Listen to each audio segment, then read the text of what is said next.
Kemudian tangan yang kiri silakan jari telunjuknya di seperti ini. Oke, sorry. Mau Bapak Ibu guru untuk maju ke depan bisa? Silakan di sini. Bu Al, mau ke depan? Silakan maju ke depan. Pak Denis, saya Pak Arif. Ya. Ya silakan maju di sini. Ya.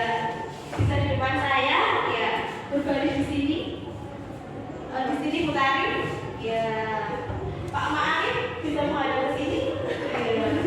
Sini Bu Arif ya. Guru kelas bisa? Oh ya udah. Ya.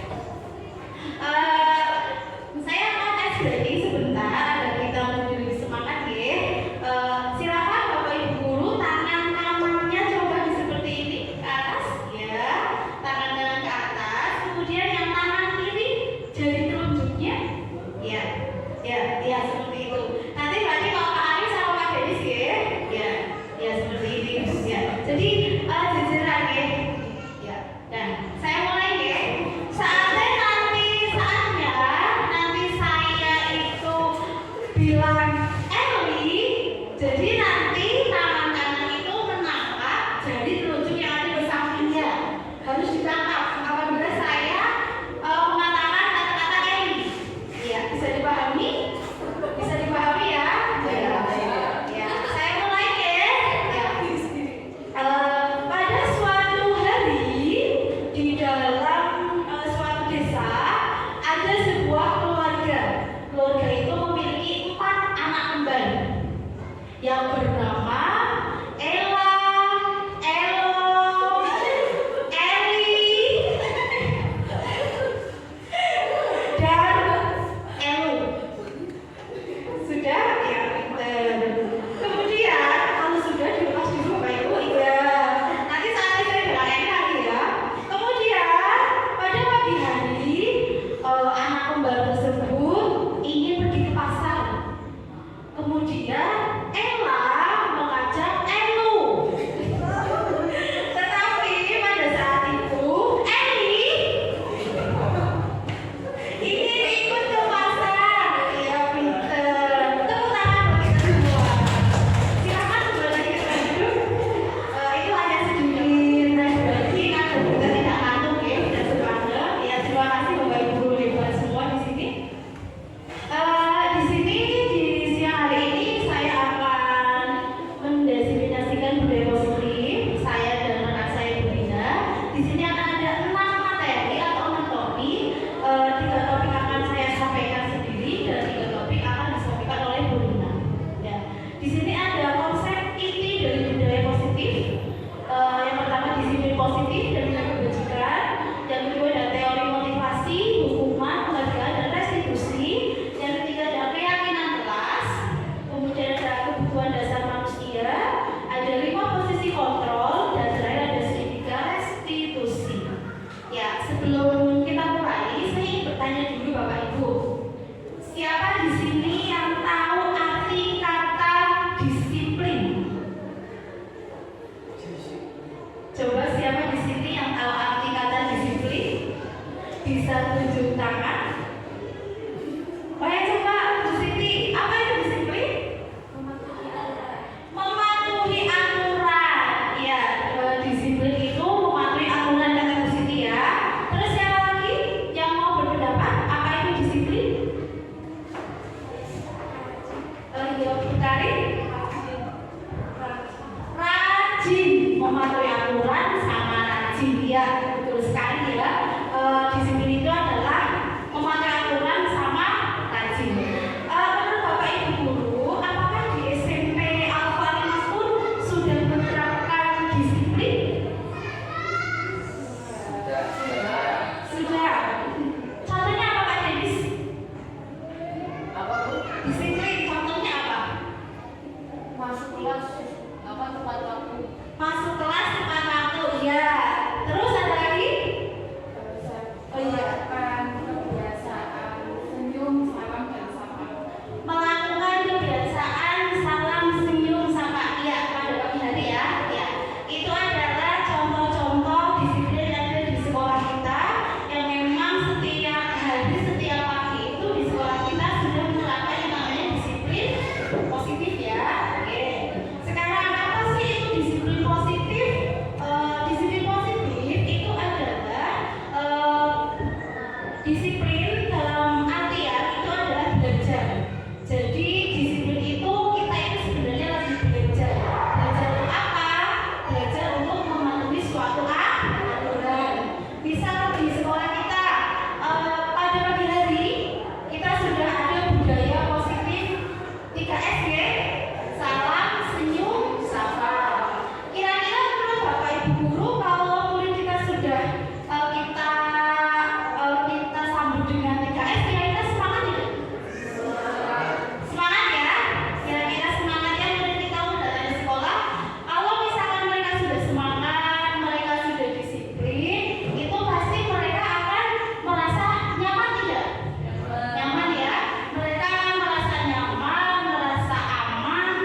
Pancasila. Coba di sini ada yang bisa mencontohkan nilai-nilai kebajikan yang sesuai dengan profil pelajar Pancasila?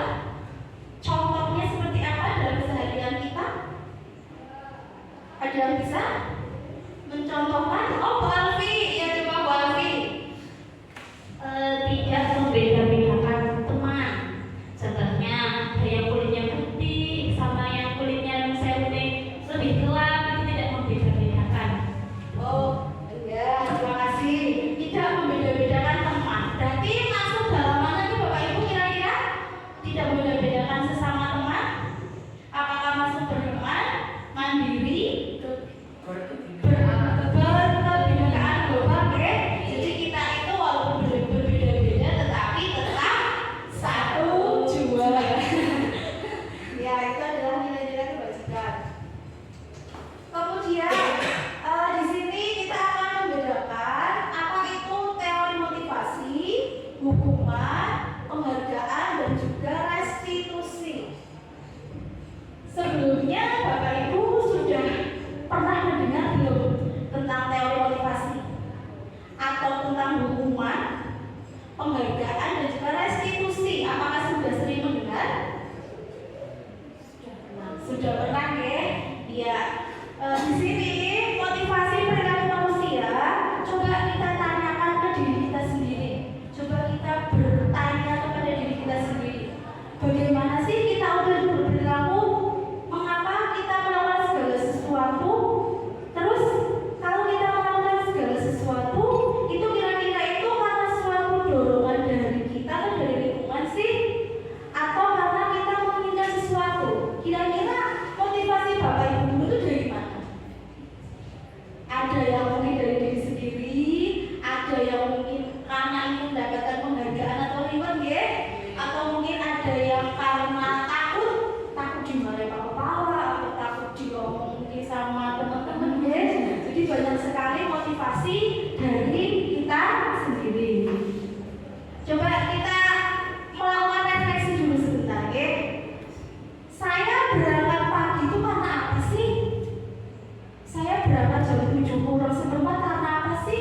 Apakah satu karena mungkin saya takut ditegur Pak Kepala sekolah, ataukah mungkin karena di rumah sudah gak ngapa-ngapain, atau mungkin karena malu sama teman yang lain? Itu bisa jadi. Terus yang kedua, saya rajin mengajar karena apa sih? Mungkin bisa jadi karena saya merasa tanggung jawab, atau mungkin bisa jadi karena takut nanti di WA Pak Kepala sekolah, atau mungkin karena apalagi contohnya? Mungkin karena apa Ibu, Bapak-bapak? Rajin mengajar karena apa? Apakah karena panggilan dari hati? Ataukah karena sebagai rasa tanggung jawab? Atau mungkin juga karena takut setelah itu di WA Pak Kepala sekolah atau di WA teman? Itu macam-macam deh motivasinya. Kemudian yang ketiga, saya membuat perencanaan pembelajaran karena apa sih? Sebelum Bapak Ibu mengajar itu membuat rencana belajar karena apa sih? Apakah karena tuntutan dari kepala sekolah, ataukah karena memang saya butuh, ataukah memang itu kewajiban? Terus saya berpakaian rapi karena apa? Karena apa? Kira-kira saya pakaiannya rapi, saya di depan harus rapi. Kira-kira karena apa? Karena apa? Karena kita mungkin sebagai guru kan di depan menjadi sorotan ya. Jadi kita dari atas sampai bawah itu dilihat sama murid. Terus kalau kita rapi kan juga kita menghargai diri sendiri ya. Jadi kita dari semua alasan itu akan dijelaskan dengan teori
Ujian. Kira-kira anaknya seperti apa? Senang. Senang. Berarti mereka pasti senang dengan penghargaan ya. Ya. Terus kemudian yang keempat ada restitusi. Ini adalah proses menciptakan murid untuk memperbaiki kesalahan. Jadi kalau ini adalah suatu pendekatan antara guru dengan murid agar murid itu bisa memperbaiki kesalahannya sendiri tanpa ada paksaan. Jadi tanpa ada paksaan dari guru lain. Di sini ada identitas gagal dan identitas sukses, yaitu tentang hukuman, konsekuensi dan restitusi. Di sini hukuman itu adalah sesuatu yang menyakitkan. Siapa di sini Bapak Ibu sudah pernah dihukum? Waktu SMP mungkin, SMA, kuliah sudah pernah dihukum? Pernah. Coba Bu Alfi, kira-kira dihukumnya kenapa? Dulu waktu SMA aman itu pernah terlambat, terus sama Pak Satpam disuruh melipat semua mukena di musola dan membersihkan musola. Oh, Iya. Masih ingat sekali. oh iya, masih teringat sampai sekarang ya. Jadi Bu Alfi itu pernah mendapatkan hukuman itu untuk melipat mukena satu musola. Ya, kira-kira perasaannya gimana Bu? Ya sedih. Jerah atau tidak? Iya, tapi habis itu nggak pernah kena hukuman lagi yang sama. Oh, berarti hukuman itu membuat efek jerah. Ya, itu ya. Konsekuensi sama restitusi. Ya, coba Bapak Ibu kita perhatikan ya yang ada di depan. Menurut Bapak Ibu semuanya, ini termasuk hukuman atau konsekuensi? Coba yang pertama, mencatat 100 kali di dalam buku kalimat saya tidak akan terlambat lagi karena terlambat ke sekolah. Itu konsekuensi atau hukuman? Hukuman. Hukuman. Yang lain? Hukuman atau konsekuensi? Hukuman. Ya. Kemudian yang kedua, lari mengelilingi lapangan basket 2 kali karena terlambat dari di sekolah. Hukuman. Yang ketiga, membersihkan coretan. Konsekuensi atau hukuman? Termasuk konsekuensi. Yang keempat, murid diminta push up karena tidak menggunakan masker. Iya, pintar. Yang kelima, memberikan kertas tugas sebenarnya dicoret-coret. Berjemur di lapangan basket yang benar karena menggunakan rumah. Hukuman. Yang terakhir, berdiri di depan kelas dengan mengangkat kaki satu, termasuk hukuman atau konsekuensi?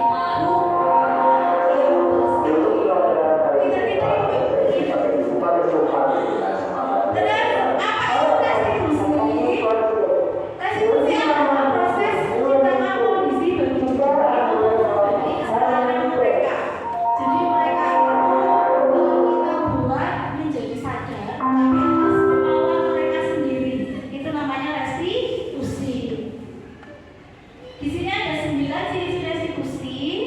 Yang pertama, belajar dari kesalahan, memperbaiki hubungan, menawarkan tapi bukan memaksa. Terus restitusi diri adalah cara yang terbaik, menuntun, mencari kebutuhan dasar, fokus pada karakter, berfokus pada solusi, dan mengembalikan murid berbuat salah kepada kelompoknya. Ya, sekarang keyakinan kelas. Ini adalah topik yang terakhir yang akan saya presentasikan, yaitu keyakinan kelas. Coba saya ingin bertanya kepada Ibu, mengapa tidak peraturan saja? Kenapa harus keyakinan kelas? Kira-kira kenapa? Kenapa tidak peraturan, tetapi harus keyakinan? Bedanya apa? Peraturan sama keyakinan kelas menurut Bapak Ibu apa? Ada yang bisa berikan pendapat? Bu Alfi? Pendapat ya. Kalau salah nanti Mungkin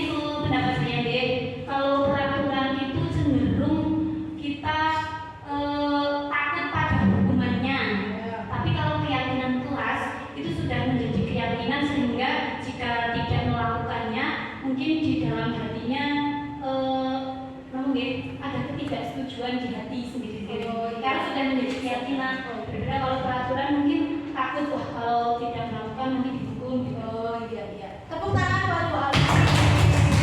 Betul sekali. Kalau peraturan berarti hanya aturan gitu ya Bu. Tapi kalau keyakinan berarti kita sudah yakin bahwa sesuatu itu benar atau salah gitu ya. Ya. Coba kita yang ini dulu. Mengapa sih kita kok memiliki peraturan harus menggunakan helm bila mengendarai roda dua? Itu kira-kira kenapa?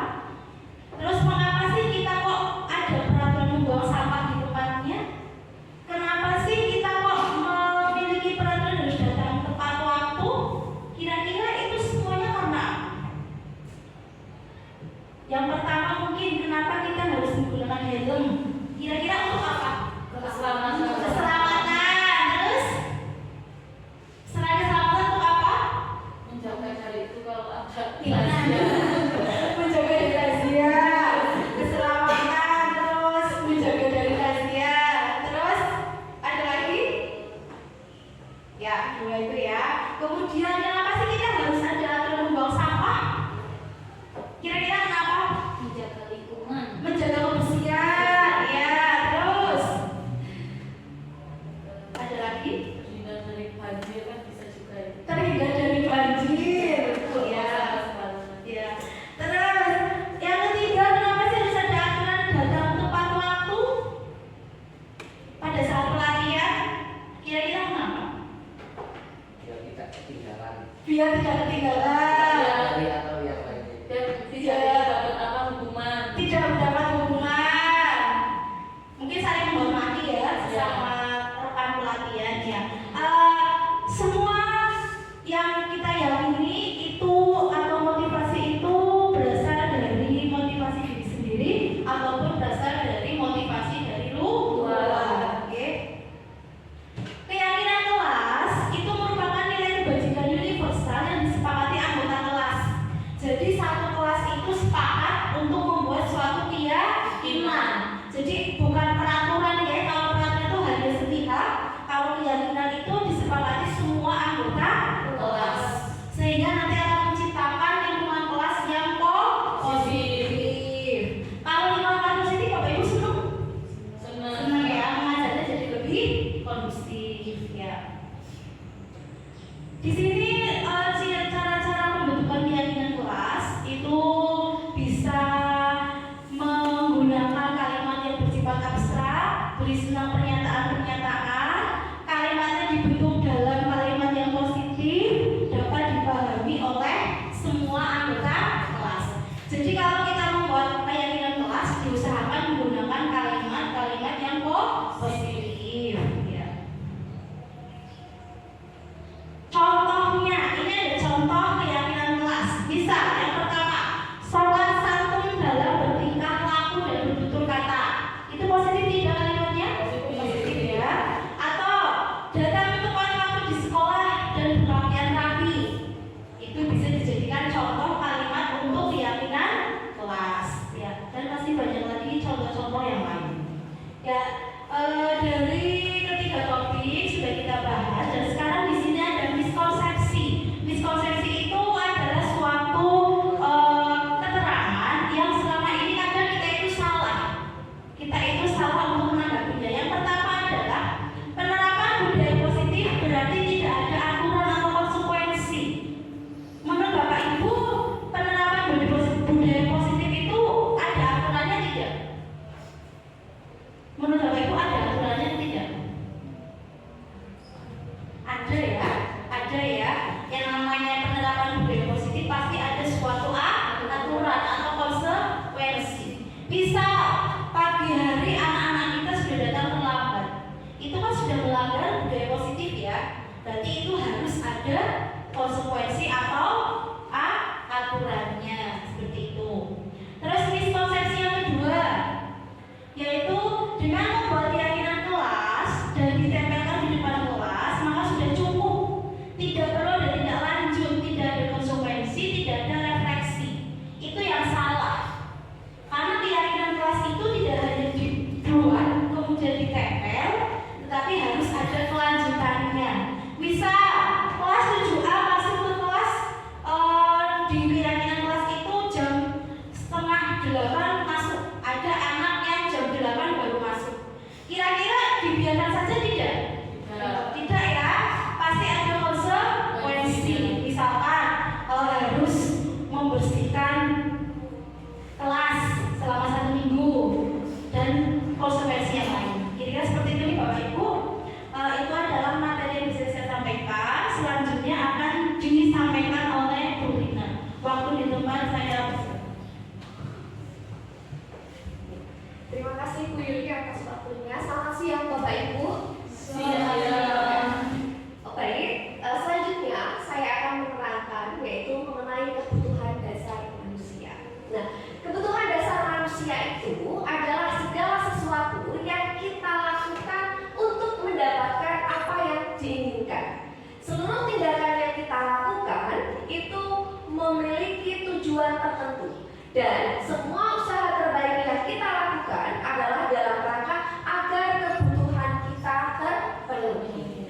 Baik, selanjutnya, nah kebutuhan dasar manusia itu ada 5 Bapak Ibu. Yang pertama ada bertahan hidup atau survival, di mana kebutuhannya itu bersifat fisiologis. Contoh, ada kebutuhan rasa aman, kemudian kesehatan, makan, pakaian, dan tempat tinggal.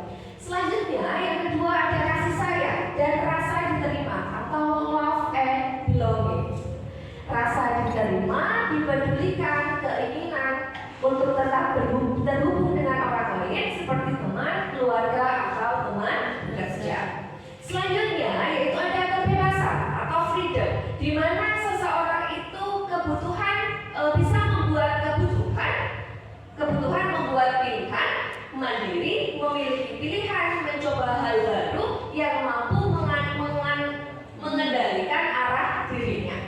Selanjutnya ada kesenangan atau fun, yaitu kebutuhan akan bermain, humor, antusias, maupun tertawa. Yang terakhir ada penguasaan atau power, yaitu keinginan untuk diakui, menjadi pemimpin, harga diri, berprestasi, dan diakui. Nah, di sini ada beberapa contoh Bapak Ibu tentang perilaku siswa, di mana siswa itu ketika melakukan sesuatu, apa kebutuhan yang akan dia penuhi. Yang pertama, perilaku siswa memukul teman yang menghinanya. Kira-kira kebutuhan apa yang mungkin dia penuhi? Kekuasaan. Ya, betul sekali. Nah, untuk mengatasi hal tersebut, nah pertanyaan yang bisa diajukan ke siswa yaitu apakah ada cara untuk memenuhi kebutuhan akan kekuasaan tanpa melakukan kekerasan. Selanjutnya, perilaku yang kedua yaitu menyebarkan gosip tentang teman sekelasnya. Kira-kira apa yang dibutuhkan? Iya, cinta dan kasih sayang, karena mereka pikir dengan menjelek-jelekan orang lain, ada orang lain yang akan memberikan kasih sayang kepada kita atau suka dengan kita. Nah, pertanyaan yang bisa diajukan yaitu apakah ada cara untuk memenuhi kebutuhan akan cinta dan kasih sayang tanpa merusak reputasi orang lain. Yang ketiga yaitu menjatuhkan teman saat teman sedang berjalan di lorong sekolah. Kira-kira apa Bapak Ibu? Kebutuhan apa yang akan iya, kesenangan, karena setelah itu mereka menertawakan teman yang jatuh. Nah, pertanyaan yang bisa diajukan yaitu apakah ada cara untuk memenuhi kebutuhan senang tanpa menyakiti orang lain. Baik. Yang terakhir yaitu ada perilaku mengganggu di kelas. Seringkali kita menemui siswa yang membuat gaduh ketika pembelajaran. Nah, kebutuhan apa yang mungkin dipenuhi? Iya, kebebasan. Nah, pertanyaan yang bisa diajukan yaitu apakah ada cara untuk memenuhi kebutuhan kebebasan tanpa mengganggu pembelajaran orang lain. Selanjutnya yaitu ada 5 posisi kontrol Bapak Ibu. Nah, di sini ada kegiatan yaitu ada namanya kegiatan kepalan tangan. Ya, ada A dan B. A itu Anda sendiri dan B itu teman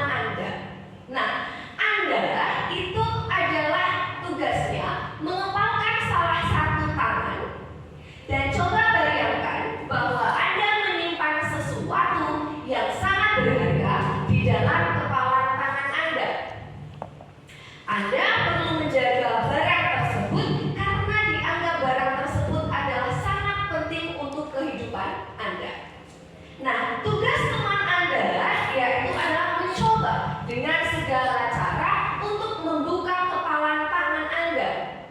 Dengan cara bisa dengan membujuk, menghardik, mengintimidasi, memarahi, menggoda, menggelitik, bahkan menawari sejumlah uang agar Anda bersedia membuka kepalan tangan Anda.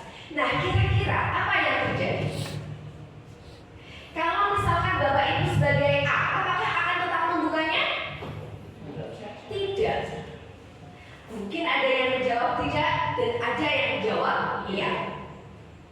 Nah, kemudian bisakah kita mengontrol seseorang? Nah, pada dasarnya orang itu tidak bisa mengontrol orang lain. Begitu juga dengan sebaliknya. Nah, untuk menjelaskan ini, saya akan memutarkan sebuah video yang nanti bisa Bapak Ibu pahami. Daripada untuk membaca tabel, nanti saya putarkan video. Silahkan nanti Bapak Ibu bisa mencermatinya.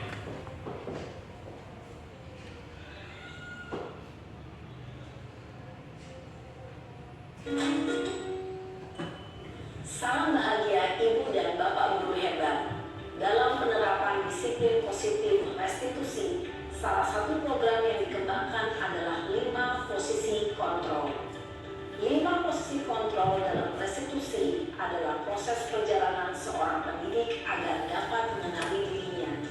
Pada video kali ini, kita akan membahas tentang 5 posisi kontrol yang dikembangkan oleh Diane Grossen dan contoh penerapannya.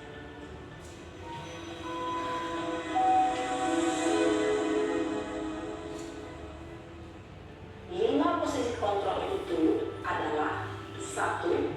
Posisi penghukum. 2. Posisi pembuat merasa bersalah.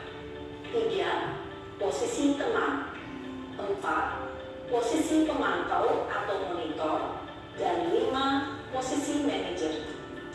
Untuk lebih memahami kelima posisi tersebut, mari kita saksikan kasus Naren yang terlambat hadir 20 menit di sekolah dan melihat bagaimana kelima posisi kontrol dalam menghadapi masalah tersebut.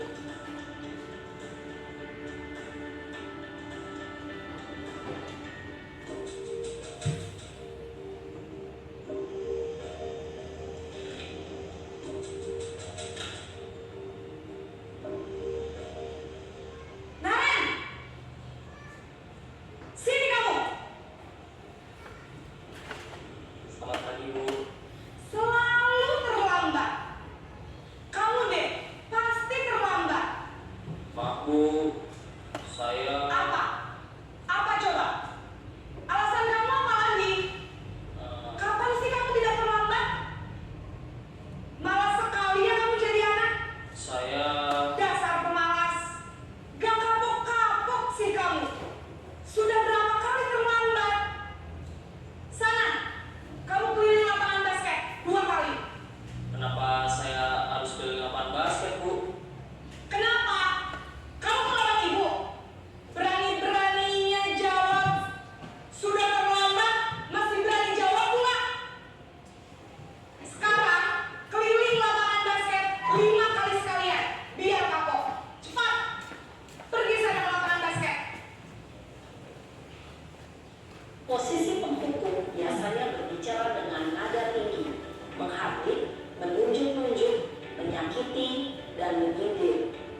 Selamat pagi, Bu. Wah, sudah jam berapa ini, Nak? Terlambat lagi ya, sayang? Iya, Bu. Habis ibu saya lupa bangunkan saya, Bu. Kamu malah menyalahkan ibu kamu. Kamu bukannya anak yang larinya paling kencang. Kok terlambat sih? Iya, Bu. Saya memang terlambat bangun tadi. Jadi, biarpun saya lari kencang, tetap gak kekejar, Bu. Ya sudah sana. Nanti lain kali larinya lebih kencang lagi ya. Biar gak terlambat lagi. Bikin seneng ibu. Demi ibu. Bisa kan? Bisa lah, Bu. Ya sudah sana masuk kelas. Ibu beresin urusan absen kamu. Kamu ini ada-ada saja. Dalam posisi teman, guru berbicara dengan nada suara ramah, akrab, cenderung bersenda gurau untuk menjaga suasana tetap santai. Murid akan merasa senang, aman, dan akrab dengan guru. Identitas yang tercipta adalah identitas sukses atau berhasil. Namun, perlu diingat, karena ini masih dorongan eksternal, maka ada faktor ketergantungan dari murid kepada orang tertentu. Di sini, guru absennya, sehingga di lain waktu, murid bisa berperilaku baik, namun hanya kepada orang-orang tertentu saja.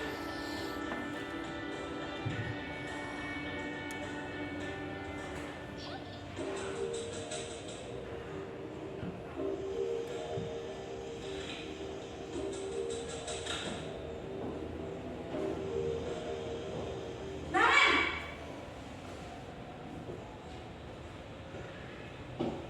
Selamat pagi, Bu. Naren, apa peraturan sekolah kita tentang jam berapa kita harus masuk sekolah, Nak? Kita harus di sekolah jam 7, Bu.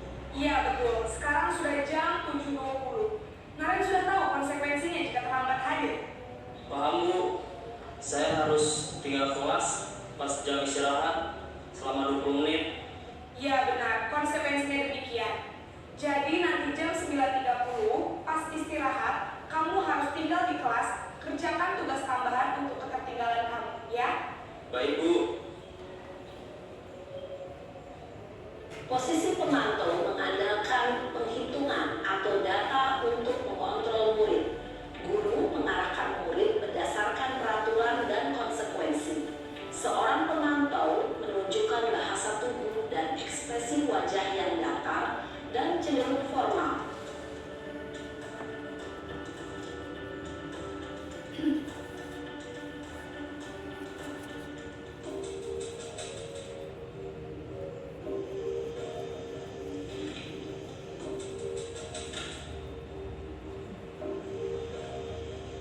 Naren!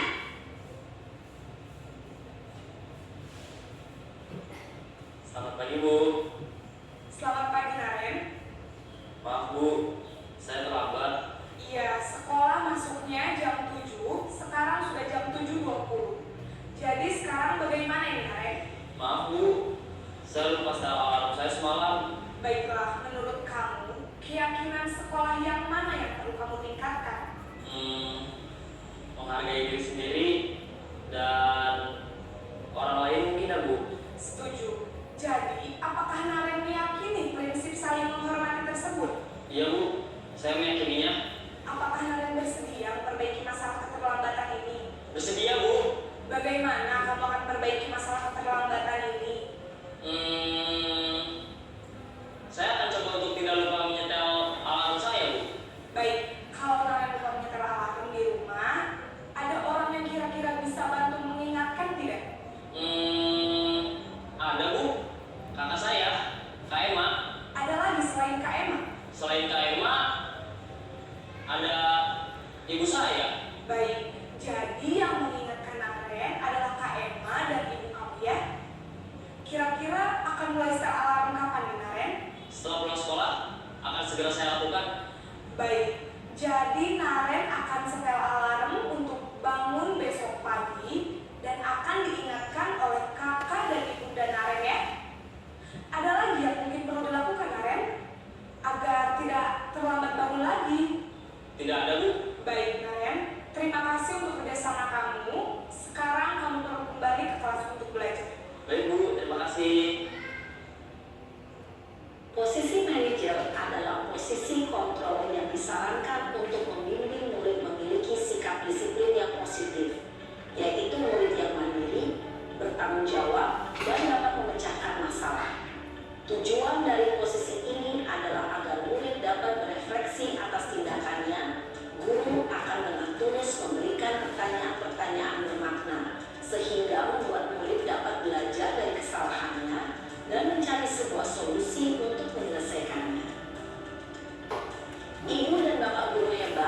Setelah mengamati adegan kelima posisi kontrol tadi, kira-kira posisi mana yang paling ideal? Posisi mana yang dapat menunjang motivasi intrinsik murid? Ya, tentu posisi manajer. Posisi ini memang posisi ideal yang ingin dituju setiap pendidik. Pada posisi inilah, guru dapat menerapkan disiplin positif yang berpihak pada murid, yang memerdekakan murid. Perjalanan seorang pendidik tentunya tidak mudah untuk sampai pada posisi seorang manajer. Namun, tujuan kita pasti, yaitu menciptakan murid-murid yang mandiri, merdeka, dan bertanggung jawab. Semoga penggambaran 5 posisi kontrol yang telah diperlihatkan ini dapat menjadi ajang refleksi bagi kita semua, agar dapat terus mengasah dan menerapkan disiplin positif.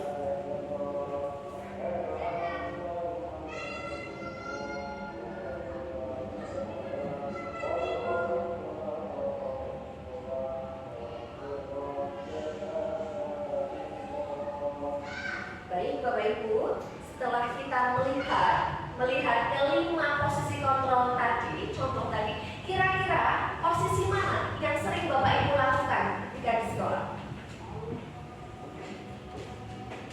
Kira-kira yang mana Bapak Ibu?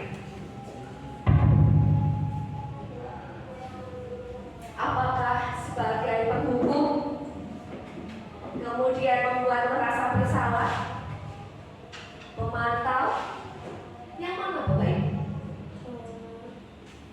Buat rasa kalau mungkin kalau saya ke membuat rasa bersalah Yang nomor 2 sama yang teman yang nomor 3. nomor 3 yang seringnya itu. Ya, baik. Mudah-mudahan semoga setelah kita melihat video tadi, karena 5 posisi kontrol yang paling ideal itu adalah manajer, di mana manajer ini bisa membuat seseorang menyadari akan kesalahannya, kemudian bagaimana mereka akan memperbaikinya. Nah, sekarang kita lihat Bapak Ibu, ada posisi kontrol apakah aku? Yang pertama, ada saya kecewa sekali dengan kamu. Kira-kira posisi yang mana?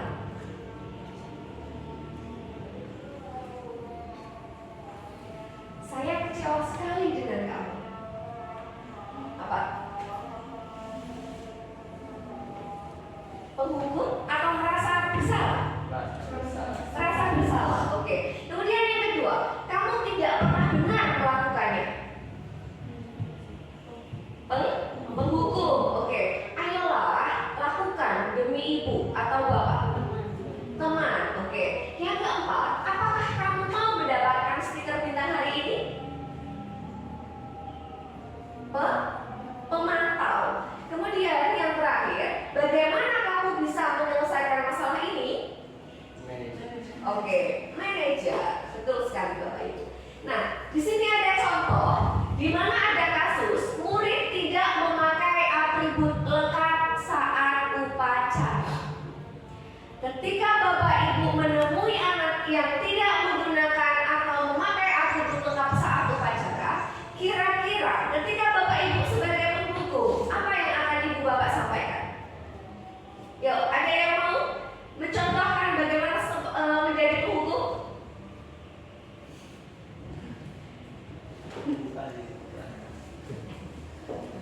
Monggo Bu Alfi mau contoh sebagai penghukum. Muridnya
Bapak Ibu. Kemudian yang ketiga yaitu sebagai teman,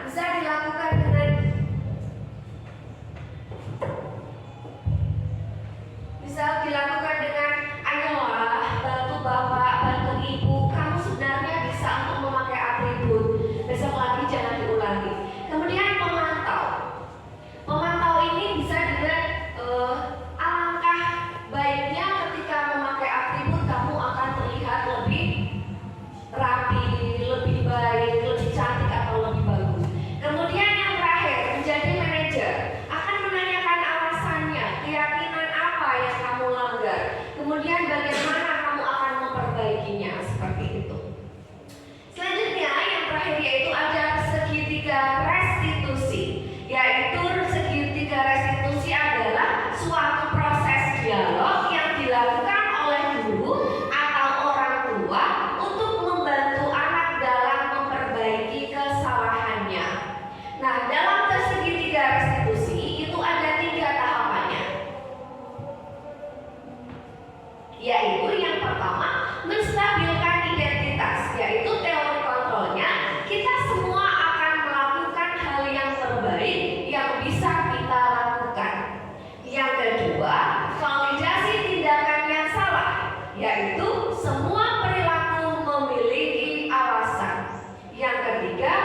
sejauh mana tentang masalah yang kamu hadapi. Saya percaya kamu bisa bertanggung jawab dan terus berkomitmen akan memperbaiki kesalahan yang kamu lakukan.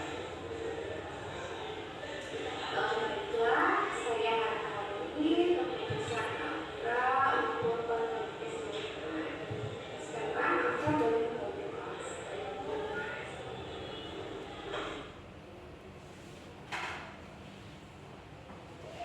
Assalamualaikum warahmatullahi wabarakatuh. Menurut saya, kegiatan segitiga restitusi di sekolah harus dilakukan oleh bapak atau ibu guru, karena kita sebagai murid juga perlu didengar, dimengerti, dan dihargai. Ketika kita melakukan kesalahan, pasti ada alasannya, bukanlah dihakimi atau dimarahi, melainkan didengarkan dulu alasan kita melakukan hal tersebut. Ketika kita dipercaya dan diarahkan untuk mencari solusi dan memperbaiki kesalahan kita, saya yakin pasti kita bisa memperbaikinya. Jadi saya harap bapak atau ibu guru dapat membimbing kita dalam menemukan solusi ketika kita melakukan kesalahan. Ya, baik Bapak Ibu, demikian itu contoh penerapan segitiga restitusi. Nah, diharapkan setelah Bapak Ibu mengerti atau memahami tentang segitiga restitusi, nanti Bapak Ibu bisa mempraktekkan ketika siswa-siswi kita melakukan kesalahan, tidak langsung kita menghukum, tapi kita mencari tahu dulu alasannya seperti apa. Kemudian kita memberikan opsi pilihan bagaimana cara untuk menyelesaikannya. Nah, di dalam segitiga restitusi itu ada miskonsepsi tentang segitiga restitusi.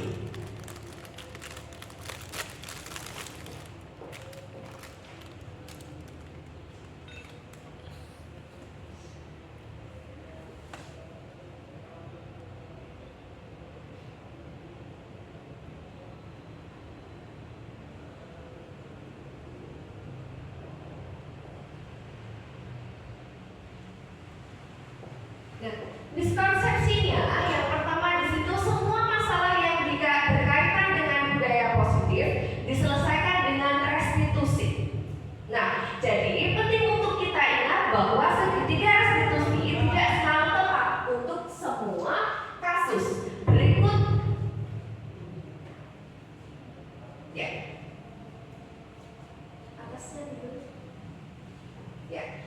Segitiga restitusi mungkin tidak dapat menyelesaikan masalah secara tuntas, khususnya untuk pelanggaran berat seperti kekerasan fisik atau vandalisme dan pelanggaran yang mengakibatkan kerusakan yang tidak dapat diperbaiki, seperti cedera fisik atau kerusakan properti yang parah, sehingga diperlukan intervensi yang lebih tegas, terstruktur untuk memastikan keamanan dan ketertiban sekolah.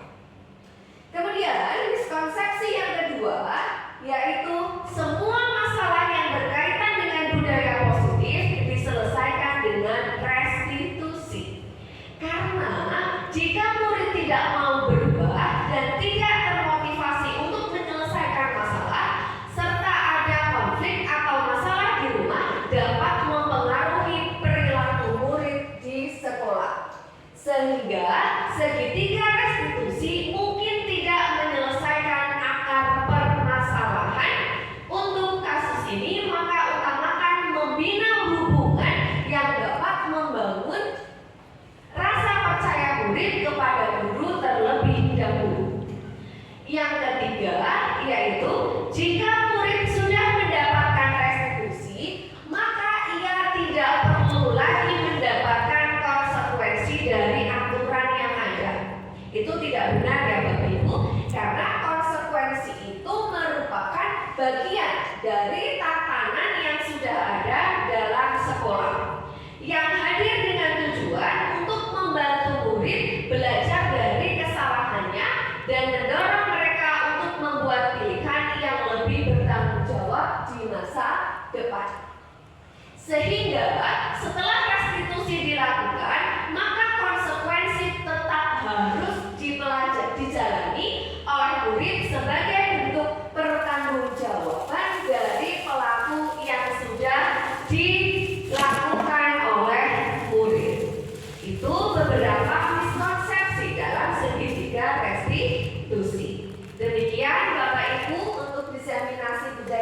positif. Saya berharap apa yang sudah kami sampaikan akan bermanfaat bagi Bapak Ibu sekalian. Nah, bagi Bapak Ibu, adakah yang mau memberikan tanggapan atau memberikan ketidaksetujuan atau memberikan masukan atau yang lain boleh disampaikan.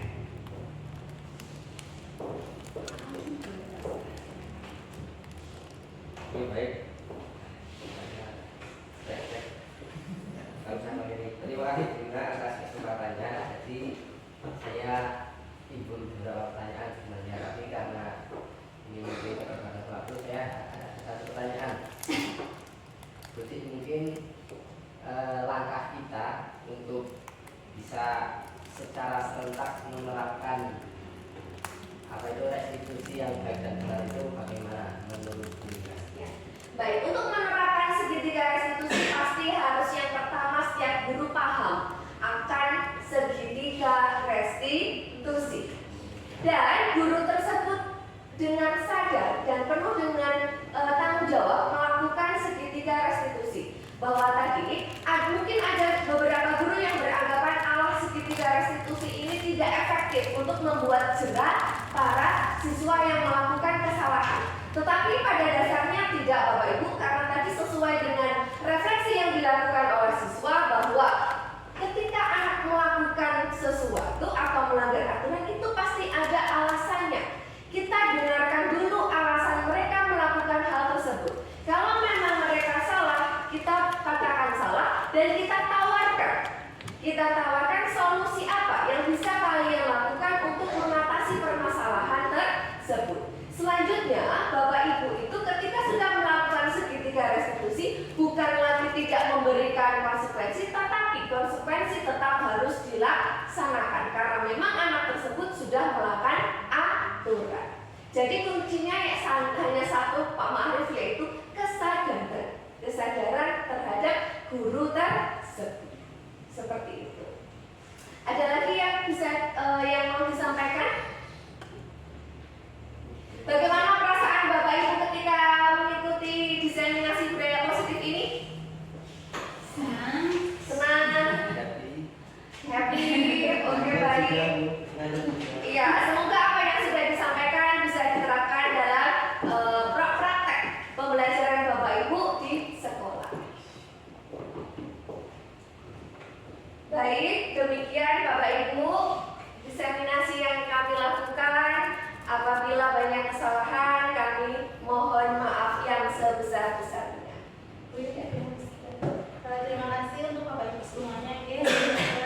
Tadi setelah kita diseminasi, semoga banyak ilmu yang kita dapatkan dan semoga di lingkungan sekolah kita akan menjadi lebih baik agar murid kita itu merasa nyaman, aman, dan bahagia kalau mau datang ke sekolah. Mari kita praktekkan bersama-sama, terutama segitiga restitusi. Kita dengar apa kebutuhan murid kita, jangan hanya kita menekankan ibu kita, Bapak Ibu semuanya. Semoga diseminasi siang hari ini bermanfaat untuk kita semua. Saya dari Bu Rina, terima kasih dan mohon maaf apabila ada kesalahan. Kami akhiri. Wassalamualaikum.